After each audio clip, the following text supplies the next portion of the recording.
Hello guys, welcome to Dhanseshi. ఈరోజు మనం బూందీ లడ్డు చేసుకుందాం రండి. ఫస్ట్ దీనికోసం 8 గ్లాసెస్ ఆఫ్ శనగపిండిని జల్లెడ పట్టుకొని దాంట్లో కొన్ని వాటర్ వేసుకుంటూ ఈ కన్సిస్టెన్సీ వచ్చేంత వరకు బ్యాటర్ ప్రిపేర్ చేసుకోవాలి.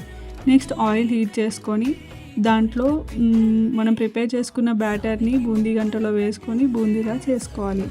ఈ బూందీ క్రిస్పీ అవ్వని అవసరం లేదు, కొంచెం మెత్తగా ఉన్నప్పుడే తీసేసుకోవాలి.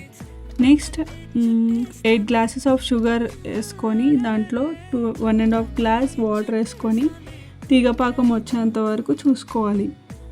అదయ్యాక డ్రై ఫ్రూట్స్, జీడిపప్పు అండ్ కిస్మిస్ని గీలో వేయించుకొని మనం ముందుగా ప్రిపేర్ చేసిన పాకంలో ఈ బూందీ అండ్ మన డ్రై ఫ్రూట్స్ వేసుకొని మంచిగా మిక్స్ చేసుకొని లడ్డూస్లా చుట్టుకోవాలి.